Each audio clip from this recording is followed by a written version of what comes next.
Hola, ¿qué tal? Soy Jimena Vega y están conmigo en No Limits. Pero no solo están conmigo hoy, están con un gran amigo mío. Raúl Díaz es médico, es terapeuta familiar, es gerente corporativo y tiene una maestría en filosofía. En filosofía de un tipo especial, ¿no? Sí, es una maestría en filosofía con mención en antropología filosófica. Sí. Eso que acaba de decir Raúl, una maestría con mención en antropología. Mejor preséntate tú, Raúl. No, bueno, a ver,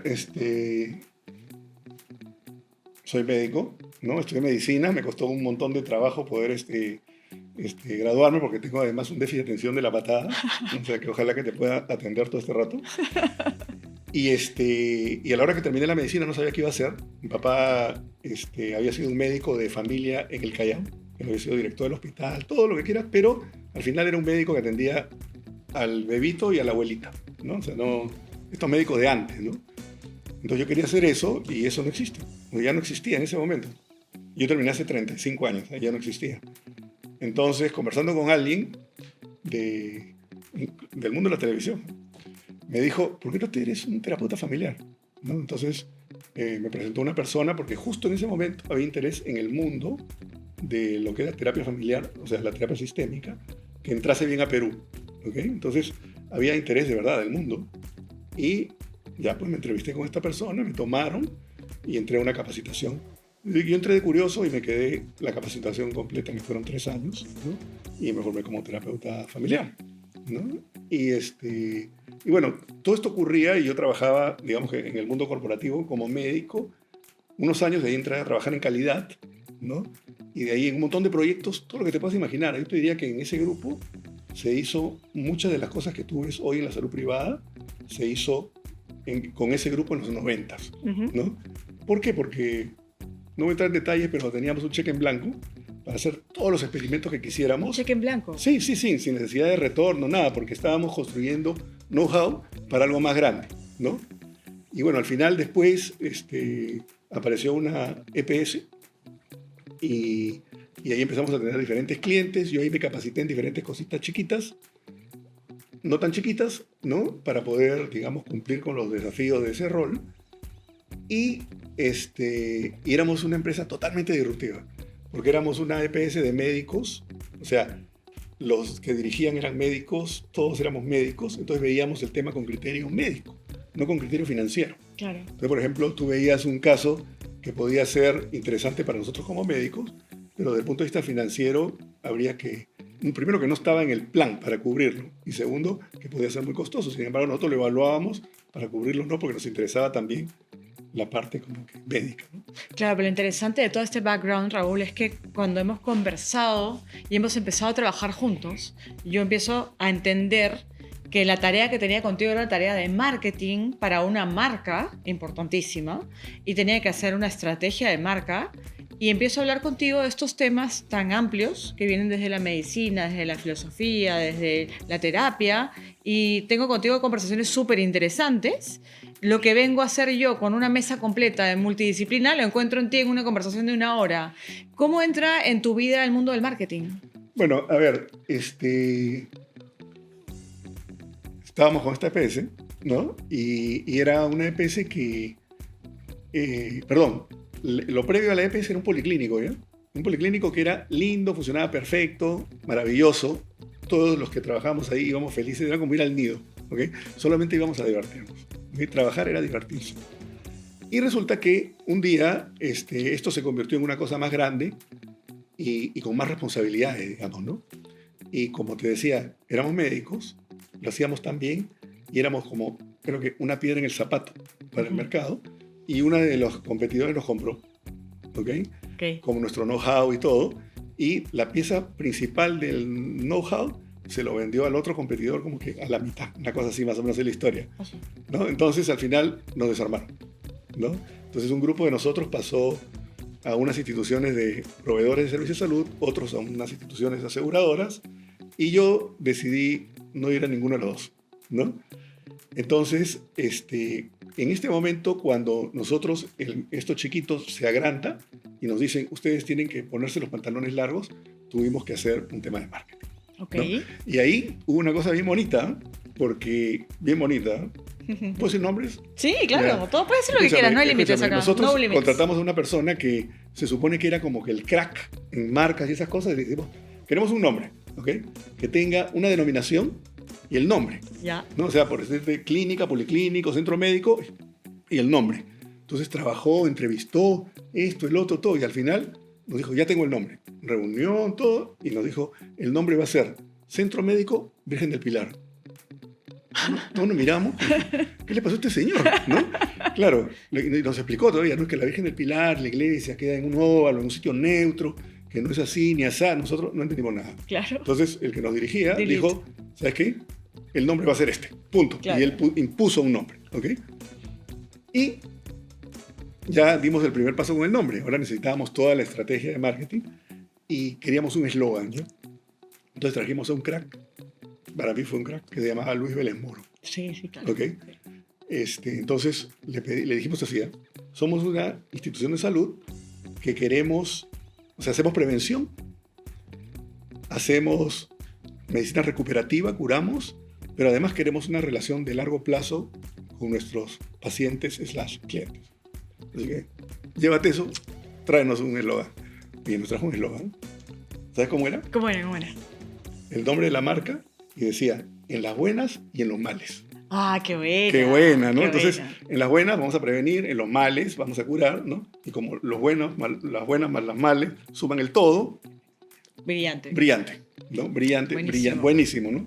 Así que ese fue como mi primer contacto y en toda la campaña, ¿no? Porque tuvimos que hacer diferentes tipos de piezas y qué sé yo, ¿no? Y de ahí ya por curioso, ¿no? Porque, digamos, en diferentes lugares que he estado siempre ha habido una marca que poner por delante, ¿no? Ujú. Entonces ya empiezas a entender cómo es que en tu comportamiento, en cada cosa que dices y todo, tú eres como un representante de la marca, Sí, claro. ¿no? Entonces Siempre, un tienes que embajador. ser sí, súper cuidadoso, ¿no?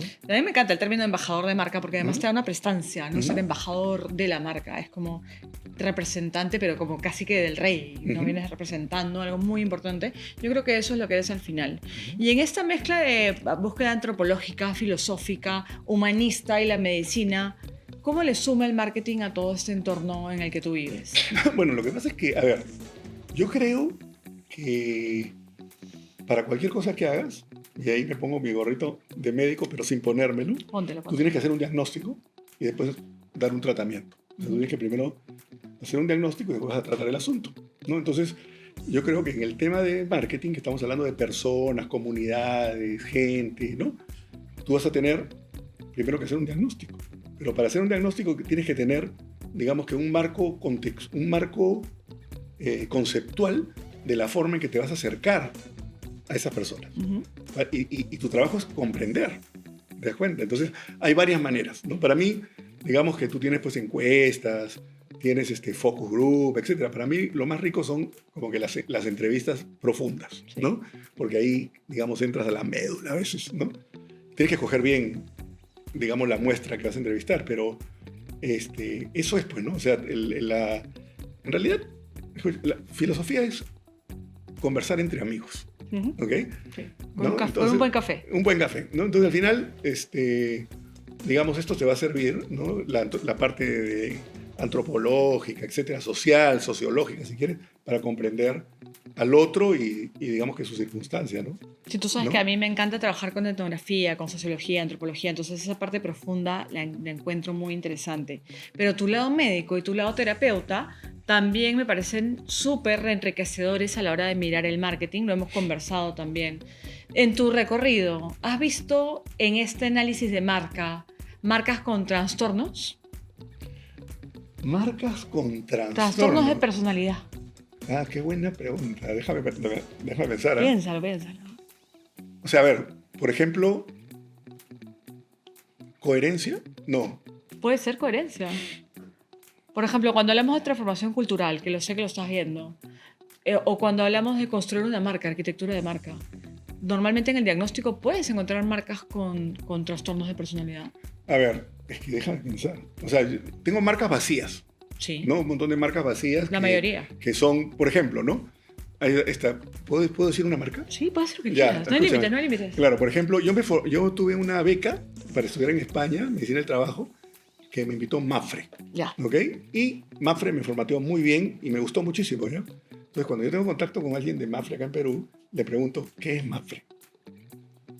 Mafre, la marca, ¿no? Y de verdad la mayoría no sabe. ¿Sabes qué es Mafre? ¿Qué es? Mafre son las siglas de la Mutua de la Asociación de Propietarios de Fincas Rústicas de España. Ah, por supuesto que lo sabía. No ¿Me tenía la menor idea. ¿Entiendes? ¿Cómo voy a saber eso? O sea, esa marca, pues, imposible de traducir, ¿te das cuenta, no? No tenía idea. Entonces, y después, esta marca tenía sus, digamos, en integración vertical, sus servicios de salud, porque esto era como una aseguradora, una mutua, y, digamos, creo que salió una ley o algo así que prohibía que esto y esto tuviese la misma marca, y a esta segunda cosa le pusieron de nombre Fremap. Ah, O sea, qué que bueno. ya no significa nada. Al revés. Sí, claro, ¿no? Entonces, como una marca va cambiando, eso sí te puedo decir, ¿no? Ahora, marcas... Bueno, yo alguna vez quería tener un café que se llamase Terapia, pero creo que hay un tardeo ahora que le dicen terapia. Tardeo, o sea que, sí, ¿no? terapia. Una marca. Es interesante porque, por ejemplo, dentro de la estructura de una estrategia, Bueno, he visto unos chifas con unos nombres rarísimos, ¿no? pues, miles, Sí, sobre claro. todo porque son chifas, ¿no? Claro, Debe claro. tener un origen del nombre Sí. por otro lado. Aparte, uno nunca sabe de dónde. Sí. Pero siempre en estrategia lo que te iba a decir es que pregunto de dónde nació la marca, quién le puso el nombre, qué significa el nombre, que es un poco lo de Mapfre, pero también cuál fue el objetivo, cuál fue la razón de ser Mira, de yo- esa creación. Mira, yo, por ejemplo, he estado pensando en un proyectito, ¿ya? Un proyecto loco, ¿ya? Que es como hacer consultoría sin consultores. ¿Ya? Ok. ¿Eso puede existir? Sí, claro, por supuesto. Como Uber. Totalmente viable.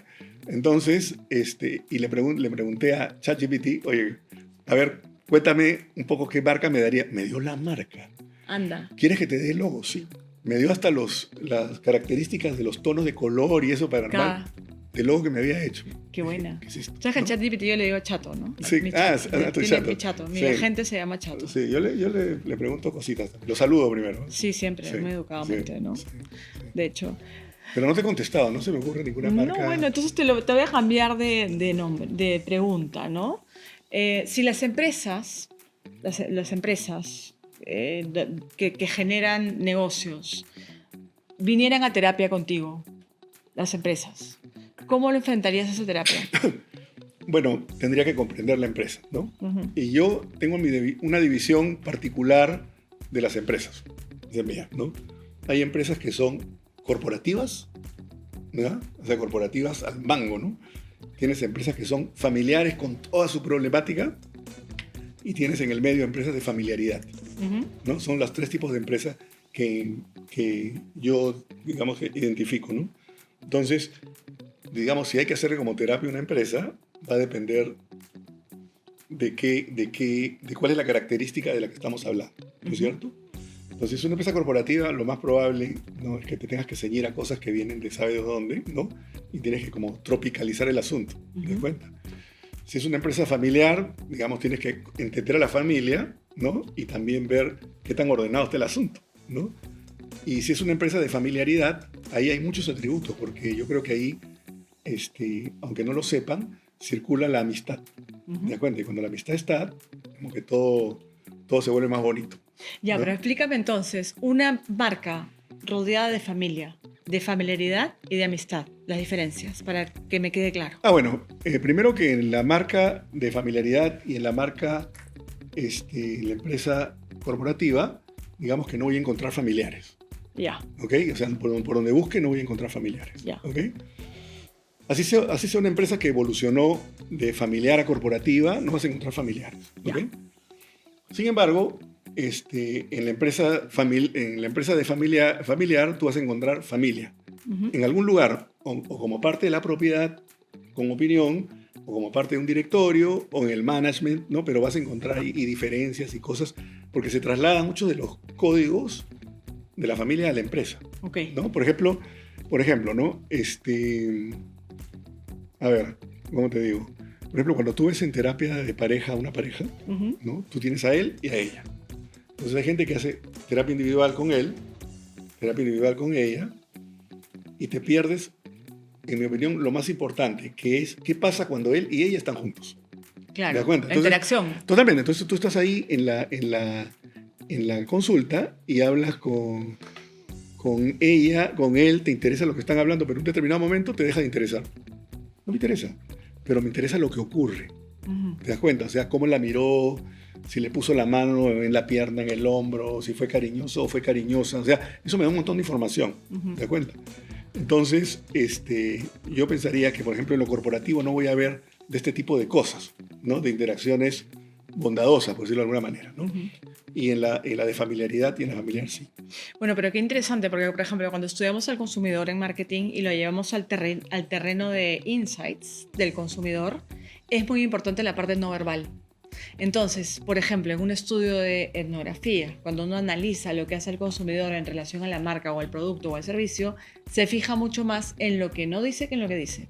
Porque lo que dice suele ser lo políticamente correcto, Correcto. pero lo que hace es casi espontáneo, ¿no? Esto de la compra impulsiva, de cómo toma el producto, de cómo lo mira, de cuáles son eso es lo más rico para mí dentro del proceso, que tiene que ver con eso que cuentas tú de la terapia de pareja, ¿no? Entonces, por ahí puede ser interesante el paralelismo de la empresa, la marca y la terapia. Claro, o sea, tú para comprender algo, tú tienes que ver a los actores, pero tienes que ver las interacciones, de todas maneras, ¿no? Entonces, por ejemplo, si tú quieres actuar, imagínate que es una marca en una comunidad chiquita, ¿no? San Isidro, voy a poner un café, ¿no? Entonces, y quiero mover la cosa, ¿no? Yo puedo hacer lo que yo pienso, lo que se llama, ¿no? Una intervención en red, ¿no? Entonces yo pienso a ver a quiénes conozco, ¿no? Y quiénes son nodos, ¿no es cierto? O sea, quiénes conocen a más gente, ¿no? Tienes que seguir la ruta del chisme, ¿ok? Ya. O sea, el chisme empieza en un sitio y se va rápido por algún sitio, ¿no? Tú quieres sembrar algo así. Y también, Oye, ¿quieres recoger escúchame, algo? esa es la teoría del marketing viral, ¿sabes? ¿No? No sabía. De pero- las redes sociales. Bueno, en algún momento, en el 2004 me fui a Argentina a estudiar redes sociales. Pero yo era un pirata ya, porque en esa época no existía Facebook, nada. Creo que existía High Five. High five. Sí, me creo. acuerdo, sí. Y me fui a Córdoba a un curso bien bonito, donde todos los que estaban interesados ahí en redes sociales estaban interesados en redes sociales, en lo social. Y yo lo que quería era un poco entender el asunto para ponerlo en el área comercial de esta empresa en la que trabajaba en ese momento, Ujú. ¿no? Entonces yo iba con unos fines así como mercenarios, ¿no? Porque no era lo social, ¿no? Ya claro, en el camino uno entiende que tiene que hacer las cosas un poco diferentes, pero ahí en ese curso, ¿no? Nos enseñaron todo este tema de la teoría de redes sociales. Y hay un montón de variables, tú mides el grado nodal, la cercanía, el Eigenvector, o sea, un montón de cosas que ya están definidas, tienen hasta fórmula matemática, Sí, claro. ¿no? Entonces, claro, tú dices, Ese es el algoritmo famoso. sí, claro, entonces tú dices, acá se puede hacer cosas, ¿no? Claro, te estoy hablando del año 2004. Sí, por eso me sorprende, ¿No? porque cuando había High Five, creo que no había el algoritmo, todavía no se hablaba de eso. Claro, pero en el año 2004 ya se había esto, y esto se veía desde lo sistémico. O sea, los terapeutas familiares en realidad son terapeutas sistémicos. O sea, Explícame lo de sistémico, es bien sencillo, porque en realidad tú no miras al individuo, sino miras el sistema. su ecosistema. Sí, entonces, por ejemplo, y por eso te llama terapia familiar, porque miras una familia, que es un sistema, Claro, un núcleo. ¿no? Y por ejemplo, si yo voy a intervenir, no sé, pues imagínate en una empresa que tiene varias áreas, ¿no? Yo puedo ver que cada área es un subsistema. Y si yo me meto adentro, voy a encontrar incluso una subcultura, Claro. ¿no? Que tiene mucho que ver con la cultura que el líder propone, ¿no? Entonces, si tú quieres, digamos, instalar algunos conceptos, tienes que ver cuál es la ruta que debes seguir, ¿no? Entonces, sí, eso es lo que es, digamos, a grandes rasgos el tema de ver las cosas como sistémicas. Bueno, llevándolo al mundo del marketing nuevamente, funciona exactamente igual. Cuando tú manejas públicos objetivos, lo que buscas es segmentación, ¿no? Y dentro de la segmentación te encuentras subsegmentación, que es lo mismo, y lo que haces es tratar de llevar un mensaje, un cambio de comportamiento también dentro de este subsistema y tratar de que se difunda y se generalice, que es un poco eso mismo que me estás diciendo. Y el tema cultural es importante, porque cada segmento se comporta de una manera aprendida por su entorno. Eso también es cultural, al final del día. O sea que hay un montón de similitudes. Sí, sí. En realidad hay un montón de cosas, ¿no? Y hay un tema Hay un filósofo que se llama Higinio Marín, ¿has escuchado? No. Él es un español, fue mi profe, ¿no? Y él, hablando de un tema de... Porque cuando hablas al final del tema de marketing, etcétera, o sea, estamos hablando de alguien que quiere vender y alguien que quiere comprar. Sí, claro, ¿no? oferta y demanda. ¿No es cierto? Entonces, él decía que habían 3 tipos de posesiones, ¿ok? Una posesión... ¿No hemos hablado de esto? No. ¿No? Una posesión es, yo lo tengo porque lo tengo, Ya. y cuando no lo tengo, no lo tengo. Eso ¿Ok? es obvio, ¿no? ¿No? Por ejemplo, acá está mi celular, lo tengo yo, pero si te lo doy, lo tienes tú y ya no lo tengo yo, y si me lo devuelves, lo tengo yo y ya no lo tienes tú. Sí. ¿Ok? Entonces, eso ya es el primer tipo de posesión. Cuando lo tengo y cuando no lo tengo, no lo tengo. Entonces, hay algo que mucha gente quiere tener, de cuenta, aparece un negocio. ¿No? Dice, lo voy a hacer en serie y qué sé yo, porque todo el mundo lo quiere tener. No sé, pues. En mi época de primaria, topollillo, no sé. Deseabilidad. Claro, deseabilidad. Claro. ¿no? Pero hay otro tipo de... Topollillo. Sí, claro, topollillo yo estaba en primaria.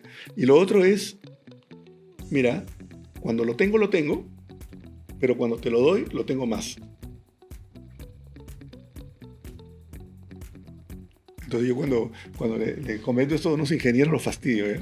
Y les digo, dime la fórmula para convertir grados centígrados a grados Fahrenheit, a grados Kelvin, a grados Rankine. Me muero. Y casi ninguno sabe. Algunos ensayan una respuesta a Fahrenheit, o sea, centígrados a Fahrenheit, Ya. que es como Perú, Estados Unidos. Claro, ¿no? multiplicado por 2. Claro, Creo que es. ¿no? Entonces, no saben. Ya, pero cuando me lo das, ¿lo tienes más? No, escucha. Entonces le digo, tú no me lo puedes dar porque no lo tienes. ¿Te das cuenta? Ya. Pero hay alguien que sí lo tiene y me lo da. Pero lo tuvo que rebuscar en su cabeza hasta que lo encontró y me lo dio. Entonces, cuando me lo dio, lo tiene más. encontró. Lo tiene más. Lo encontró en su cabeza. y al decírmelo, lo tiene más. Claro, claro. O sea, la próxima vez que lo tenga que repetir, lo ya va a tener. Ya lo tiene más presente. Correcto. Entonces, por ejemplo, cuando tú quieres instalar una idea, lo que tienes que hacer es que la gente hable de eso. Claro. Porque Eso cuando es el hablas, top of mind. lo tienes más. Claro, ¿no? Y claro. hacer que otros también lo hablen y lo van a tener más. Claro. ¿No? O sea, Y- tenerlo presente. Claro, ese es el otro tipo de posesión, que no es una posesión tangible, No, pero claro. sí es una idea. Sí. ¿no? Y hay otra más, que es, porque te dije, cuando yo la tengo, y cuando no la tengo, no la tengo. Y la otra es cuando yo la tengo, pero cuando te la doy, la tengo más. Sí. Y la otra es, la tengo cuando la tenemos. Calma. Calma, paz, amor, amistad, ¿no? Todas esas cosas. O sea, yo no puedo estar en paz contigo y tú en guerra conmigo. Porque Claro, estamos en claro. guerra. Tenemos que estar los dos igual. Claro, claro. Entonces, ese es el tercer tipo de posesión, ¿no? Y lo traje porque si tú lo buscas, hay un par de conferencias de él sobre esto donde habla de consumo responsable, Ujú. ¿no? Interesante, Sí. ¿no? Porque va amarrado con el tema de... No, y esto de cuando yo te lo doy, lo tengo más, es la teoría del top of mind en marketing, que es si yo logro que la marca esté presente, porque a ver, cuando yo hablo de marketing y de marcas, cada industria, cada categoría es como un cajoncito en el cerebro, ¿no? Entonces yo te digo, por ejemplo, jeans, y tú ya tienes ahorita abierto un cajoncito y aparecen marcas, pero aparecen 10 marcas. ¿Cuáles son las 3 primeras? ¿No? ¿O cuál es la primera? Eso se llama top of mind. Entonces, esa que tienes primero es la que más trabajó el que lo tienes más, ¿no? Ese es posicionamiento, ese es top of mind. En marketing sirve un montón. Pero definitivamente en el proceso de pensamiento también eso se va olvidando, ¿no? Porque ahorita lo tienes más, pero si lo dejas de mencionar, lo perdiste, Sí, ¿no? Entonces es un trabajo continuo, es como un ejercicio, ¿no? Como hacer deporte. sí. Ahora, justo hoy en la mañana hablaba con una persona y eso tiene que ver con marketing y yo le decía, eso es importante, yo le decía, ¿para qué existe un cliente? Y le preguntaba, ¿para qué existe un cliente? Hay 200 preguntas correctas, pero una es mejor que otras. Una es mejor que todas las demás. ¿Para qué existe un cliente? En cualquier industria, Sí, lo que sea. un cliente de cualquiera. Lo que sea. Pucha, para mí la respuesta sería para poder trabajar. Para poder trabajar. Es una buena respuesta. No es la mejor. ¿Cuál es la mejor? Ah, pues. Ensaya, pues. ¿Ah? No es la mejor. No es la mejor. Para ser útil, Es buena. No es la mejor. no es la mejor. No. La pregunta es, ¿para qué existe un cliente? ¿Para qué existe un cliente? Para poder trabajar, para ser útil, para hacer algo por alguien. Mira, ¿sabes para qué existe un cliente? ¿Para qué? Para superar sus expectativas. De verdad. O sea, tú, un cliente que está ahí potencial, lo quieres atraer, un cliente que ya lo tiene, lo quieres fidelizar, retener, etc. Y la única manera de hacerlo es superando sus expectativas. Nada más. El día que tú satisfaces sus expectativas, así de plano, Nivel estándar. ya no pasa cliente. nada. Ya no es cliente, No, o sea, escúchame, yo vuelvo a regresar al mismo restaurante porque me gusta, pero después que he ido no se lo cuento a nadie, ¿me entiendes? Pero yo voy a regresar, porque ahí está esto que me gusta, pero no se lo voy a contar a nadie. Voy y cada vez que voy a estar feliz y satisfecho. Pero no superó mis expectativas. ¿Te das cuenta? Ahora, si yo voy a un restaurante y encuentro algo fuera de lugar, seguramente lo voy a comentar, le voy a tomar foto, ¿no? Pero si yo voy a un restaurante y supera mis expectativas, no solamente voy a regresar, o sea, voy a decirle a mis amigos, oye, encontrado este sitio, vamos. ¿Te das cuenta?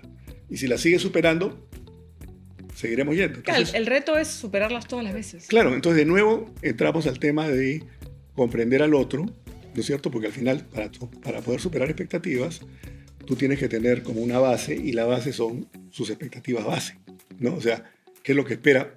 Cuando lo tengo identificado, ya sé cómo lo voy a superar. Que en realidad lo voy a invertir, porque al final es superarte a ti mismo, ¿no? Sí, claro, superarte claro. a ti mismo todas las veces. Claro, por supuesto, pero siempre, digamos, vas a tener un retorno, entre comillas, no estamos hablando de marketing, ¿no? De haber hecho eso bien, ¿no? Y también en la terapia de pareja existe, ¿no? Porque, por ejemplo, ella es la esposa, y en el rol de esposa, el esposo es su cliente. Y viceversa, sí. y viceversa. Sí. Entonces imagínate que van a un centro comercial y él entra a una librería, ve un libro y se queda mirándolo, le da vuelta el libro, lo abre, lo ojea, ¿no? Pregunta el precio, todo, y se va y no lo compra. ¿Ok? Entonces la esposa o el esposo, ¿no? El otro, regresa 3 días después, se lo compra y se lo regala. No hay ningún motivo, no es Navidad, no es su cumpleaños, nada, pero se lo regala. Detallazo. Detallazo, superó sus expectativas. Sí. Bueno, tú sabes que hay un libro famosísimo en marketing que lo escribió Kevin Roberts que se llama Love Marks, que se basa en la relación de él, que es un CEO, que era el CEO de Saatchi & Saatchi, y su esposa, que cuando tuvieron un problema de pareja, y él analiza cuál era la falla. Dice, yo que trabajo en marcas y que construyo marcas, ¿qué puede estar fallando acá? Y lo que dice es, estoy hablando de un tema técnico cuando en realidad acá hay mucha emoción. Y se da cuenta que la relación que tiene que construir se basa en respeto y amor, ¿no? Que es la relación con su pareja, y la vuelca al marketing. Y se da cuenta que es exactamente igual. Sí, no, y si te das cuenta, en casi todo, tú tienes como que un eje técnico y tienes un eje humano, cultural, etcétera, ¿no? Sí. Emocional. Sí. ¿De acuerdo? Entonces, claro, y muchas veces la gente entra por lo técnico, ¿no? O sea, por ejemplo, si tú hablas con un médico que solo sabe medicina, ¿entiendes? Solamente te va a hablar de lo técnico y te va a hablar de que la célula, la mitocondria y la no sé cuánto y la enzima, no sé qué, ¿no es cierto? Pero eso no es importante. Aburrísimo. Sí, claro. Aparte, Eso se entiende solo, ¿no? Eso no Él es, solo se entiende. sí, claro. Nadie más lo entiende. Solo Sí, él. claro. Raúl, me toca terminar la entrevista, pero quiero terminar con una pregunta con la que tú empezaste antes de que empezáramos a grabar. Si te quedas en una isla desierta y solo puedes llevar 2 libros, ¿qué libros llevas? Ya en mi caso, porque yo te mencioné los libros de otra persona. Yo sé, en tu caso. Yo me llevaría un libro de historia de la filosofía. ¿Ok? Cualquiera que sea, ¿no? Y 2 libros nomás, ¿no? 2 libros. Y el otro podría ser también un libro de historia. ¿Alguno en particular? No, un libro de historia universal. O sea, si es un libro de este tamaño donde está toda la historia universal, mejor, ¿no? Y uno de filosofía. ¿Qué 2 canciones descargas de Spotify? ¿Qué 2 canciones? Pucha, ahorita como estoy en la nota de Bad Bunny, ¿no? Claro, porque... Debí tirar fotos. Me encanta. Pues, el último disco. El último disco, buenísimo. claro. Me hace acordar a Maestra Vida de Rubén Blades en esa época. Nueva York. Sí, claro. Entonces, buenísimo. Pero para mí la que me gusta es La Mudanza. Ah, sí. Mi favorito, ¿sabes cuál es? Lo que le pasó a Hawái. Ah, bueno, también es buena, ¿no? Y también es un tema, digamos, pone sobre la mesa un tema social. Me encanta, ¿no? me encanta. Además, por ahí escuché, hay un curso sobre Bad Bunny en Yale, no sé qué universidad, porque es un fenómeno social. Sí, ¿no? por supuesto. Entonces, esa es una canción. Y la otra, pucha, hay un montón, ¿eh? Pero quizás sería... Hay una que se llama Take Five. Take Five. Sí, de Dave Brubeck. De repente esa, ¿no? ¿Qué 2 películas? ¿Qué 2 películas? Uy, yo soy bien malo para las películas, ¿ya? Pero había una película que yo intenté leer el libro, pero con este trastorno de atención bien difícil, pero me vendieron muy bien la idea del libro y yo estaba de viaje fuera, en otro país, y prendo el televisor del cuarto y arrancaba la película. Y dije, la voy a ver, y me encantó. Se llamaba La agonía y el éxtasis. Ah, no la leí. Ah, sí, es una película No la he con visto. Charlton Heston, Ah, qué sobre bueno, la voy a vida buscar. de Miguel Ángel Buonarroti. Lo máximo. Sí, espectacular. ¿Y Esa la es una. segunda? Y la segunda, Coco. ¿Pero sabes por qué? Disney. Porque cuando mi papá murió, yo estaba en Miami, era mediodía, y yo en la noche iba a tomar un vuelo a Dubái. Entonces tuve que tomar un vuelo de regreso a Lima para atender los temas fúnebres de mi papá. Y estaba en el avión y dije, voy a ver Coco. ¿Te das cuenta? Entonces fue una película que Te la marcó. vi, pero además tuvo un momento que estaba totalmente amarrado con el asunto. Sí, sí. Entonces, claro. Te marcó en la Sí, vida. Sí, sí. Bueno, de hecho, interesantísimo, Raúl. Que a mí me han marcado las conversaciones con Raúl en la vida, así como a él lo marcó Coco. Así que le quiero agradecer por estar aquí en No Limits. Y va a venir de nuevo, porque con Raúl las conversaciones son interminables. Me podría quedar acá conversando eternamente. Gracias, Raúl. No, gracias por invitarme. Muchas Nos gracias. vemos la próxima vez en No Limits.